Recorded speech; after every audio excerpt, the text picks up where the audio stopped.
Mission शक्ति day 5 के अंतर्गत हम आज बात करेंगे महिलाओं के उन अधिकारों के बारे में जिसे हर भारतीय महिला को पता होना चाहिए। कई अपराध पता नहीं लग पाते या फिर रिपोर्ट नहीं हो पाते सिर्फ इसलिए कि महिलाएं अपने अधिकारों से अवगत नहीं होती। अपराधों की बढ़ती संख्या के खिलाफ लड़ने के लिए आवश्यक है कि महिलाएं अपने कानूनी अधिकारों के बारे में जानें। Indian society, which had undergone a drastic change since Vedic ages, had curtailed several rights of women and had limited the participation of women in public life. Despite the enactment of stringent laws in India, the status of women has not changed much in the rural region. Gender-based crime and discrimination is prevalent not just in villages of India, but across the length and breadth of India. हमारे समाज में काफी changes आए हैं since वैदिक edges, और हम जो महसूस करते हैं वो ये है कि काफी जो राइट्स हैं, काफी अधिकारों को लिमिट कर दिया है। अगर आप पुराने समय की बात करें तो महिलाओं को बहुत अधिकार प्राप्त थे, लेकिन अब जैसे जैसे हम ग्रो कर रहे हैं अब उनके अधिकारों का हनन हो गया है, कर्टेल्ड, लिमिट कर दिए गए हैं, रिड्यूस कर दिए गए हैं, and had limited the participation of women in public life. और कितने ही नियम और कानून अधिकार मिले हैं, लेकिन फिर भी महिलाओं के स्थिति में कुछ खासा चेंज नहीं आया है। सिर्फ गांव में ही नहीं और शहरों में भी यही हाल है। जेंडर बेस्ड क्राइम बढ़ रहे हैं, discrimination, honour killing, violence against women, बहुत सारे केसेस डेली सुनने में आते हैं। तो इन सब के लिए आवश्यक है कि हम अपने को प्राप्त अधिकारों के बारे में जानें, जागरूक हों। Right to free legal aid. When a woman visits a police station without being accompanied by a lawyer, she is most of the times either misquoted or ignored or humiliated for her statement of facts. However, she should be aware of her right to get the legal aid, and that if needed should demand the same as prescribed under Section 12 of Legal Service Authorities Act 1987. इसके अनुसार अगर यदि कोई महिला police station में जाती है complain launch कराने के लिए विदाउट हैविंग अ लॉयर, तो वो डिमांड कर सकती है और उसको फ्री लीगल एड प्रोवाइड कराई जाएगी। Right to privacy. Any woman who has survived rape and sexual harassment or exploitation has a right to record her statement in private. That is only in front of the magistrate. यह आवश्यक नहीं है कि उस महिला को बार बार police station बुलाया जाए। She can record her statement in front of magistrate without being overheard by any other person or official. Moreover, she also has the freedom to record her statement with a lady constable or a police officer in person under Section 164 of the Criminal Procedure Code. और ये statement उसके घर पर जहां वो चाहती है, उसके फैमिली मेंबर्स के बीच में या ऐसे लोग जो जिनको पर वो विश्वास करती है उनके सामने उसका स्टेटमेंट रिकॉर्ड किया जा सकता है।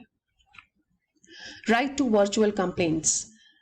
यदि कोई महिला किसी कारणवश इन पर्सन जाकर के कंप्लेंट लॉन्च कराने में असमर्थ है तो ईमेल के द्वारा या फिर कोई भी रिटन कंप्लेंट रजिस्टर्ड पोस्ट के द्वारा सीनियर पुलिस ऑफिसर तक पहुंचाई जा सकती है, और वहां से उनको डायरेक्ट करेंगे वो एसएचओ को, जो भी कंसर्न पुलिस स्टेशन होगा उस एरिया का। फिर वो आगे कैरी आउट करेंगे अपनी इन्वेस्टिगेशन को और एफआईआर लॉन्च करेंगे। Right to no arrest. The basic thing which needs to be followed by police during an arrest is that no woman can be arrested before 6 a.m. and after 6 p.m.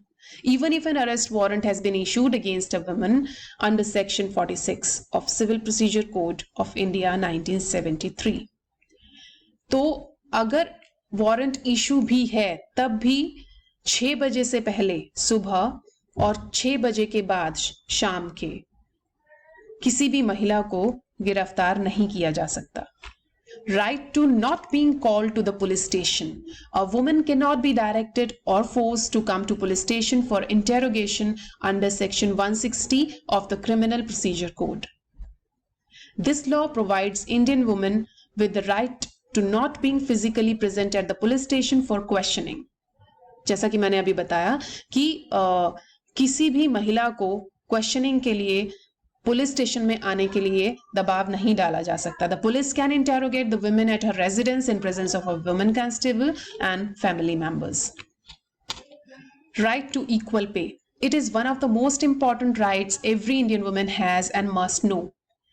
According to the provisions under Section 4 of the Equal Remuneration Act 1976, it is the duty of an employer to pay equal remuneration to men and women workers for same work.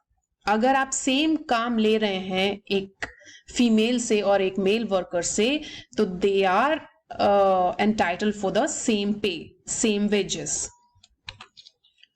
Right to anonymity. It is extremely crucial, especially for those who are victims of sexual assault and harassment. To ensure that women's privacy is protected, a woman has been sexually assaulted can record her statement anonymously before the district magistrate when the case is under trial, or in presence of a female police officer under Section 228A of the Indian Penal Code. Right against domestic violence. Women in India are told to keep family issues a secret, even when they are physically harmed behind closed doors. For such situation, there is a right against domestic violence. The Protection of Women from Domestic Violence Act 2005 primarily looks to protect a wife, a female live-in partner, or a woman living in a household like a mother or a sister from domestic violence at the hands of a husband, male live in partner और relatives. और इस तरह के मामलों में महिला खुद या उसके बिहाफ पर कोई भी कंप्लेंट को फाइल कर सकता है. तो एक बार मैं फिर से रिपीट करूंगी कुछ पॉइंट्स कि न्यायालय के आदेशों के अनुसार हर पुलिस स्टेशन में एक महिला पुलिस अधिकारी का होना अनिवार्य है. एक महिला कांस्टेबल की अनुपस्थिति में पुरुष पुलिस अधिकारी द्वारा महिला को गिरफ्तार नहीं किया जा सकता. सूर्योदय से पहले 6 बजे से पहले और सूर्यास्त के बाद 6 बजे के बाद एक महिला को गिरफ्तार नहीं किया जा सकता. पुलिस केवल महिला के निवास पर ही उसकी जांच कर सकती है. एक बलात्कार पीड़िता अपनी पसंद के स्थान पर अपना बयान रिकॉर्ड कर सकती है और पीड़िता की चिकित्सा प्रक्रिया केवल सरकारी अस्पताल में ही हो सकती है. सभी महिलाएं मुफ्त कानूनी सहायता का लाभ लेने की अधिकार है और उन्हें गोपनीयता का भी अधिकार है, जो मैंने अभी बताया आपको कि राइट टू प्रिवेसी. महिलाओं को किसी भी मामले में अपनी गोपनीयता बनाए रखने का पूरा अधिकार है. मीडिया को किसी भी स्थिति में महिलाओं की पहचान प्रकट करने का अधिकार नहीं है. महिलाओं को जिला मजिस्ट्रेट के सामने निजी तौर पर अपना बयान देने का अधिकार है. अदालती कार्रवाई के दौरान एक वकील महिला को पीड़िता के रूप में उसके नाम से पुकार सकता है. यदि कोई महिला जिसने यौन उत्पीड़न का सामना किया है घटना के तुरंत बाद कानूनी कार्रवाई करने में सक्षम नहीं है, तो उसे बाद में अपनी शिकायत दर्ज करने का अधिकार है. पुलिस अधिकारी अपनी शिकायत दर्ज करने से इनकार नहीं कर सकता, लेकिन महिला को कारण बताने की आवश्यकता होगी कि शिकायत दर्ज करने में देरी क्यों हुई. महिलाएं किसी भी पुलिस स्टेशन में अपनी सुविधा के अनुसार अपना शिकायत दर्ज करा सकती है. इसे 0 FIR के नाम से जाना जाता है. इस कानून के तहत कोई भी पुलिस अधिकारी महिलाओं की शिकायत दर्ज करने से इनकार नहीं कर सकता कि ये उनका क्षेत्र नहीं है. एक SHO को महिला की FIR लिखनी चाहिए और 0 FIR दर्ज होने के बाद इसे संबंधित क्षेत्र के पुलिस स्टेशन में स्थानांतरित किया जा सकता है. याद रखें, अन्याय के खिलाफ आवाज ना उठाना भी एक अन्याय है. अपराध करना गलत है, लेकिन इसके बारे में चुप रहना ज्यादा गलत है. महिलाओं के लिए कुछ सरकार की योजनाएं भी हैं, जैसे कि बेटी बचाओ बेटी पढ़ाओ, जो कि सामाजिक अभियान है और जिसका लक्ष्य है महिला भेदभाव के उन्मूलन और युवा भारतीय लड़कियों के कल्याण सेवाओं पर जागरूकता बढ़ाना. 22 जनवरी 2015 को शुरू यह महिला और बाल विकास मंत्रालय, स्वास्थ्य और परिवार कल्याण मंत्रालय, मानव संसाधन विकास मंत्रालय द्वारा एक संयुक्त उपक्रम है. वन स्टॉप सेंटर स्कीम, यह योजना 1 अप्रैल 2015 को निर्भया फंड के साथ लागू की गई थी. यह योजना भारत के विभिन्न शहरों के अलग अलग क्षेत्रों में चलाई जा रही है. इसके अंतर्गत यह योजना उन महिलाओं को शरण देती है जो किसी भी प्रकार की हिंसा का शिकार होती हैं. इसके तहत पुलिस टेस्ट, कानूनी चिकित्सा और परामर्श सेवाएं देने का काम किया जाता है. इस योजना के लिए टोल फ्री हेल्पलाइन नंबर है 181।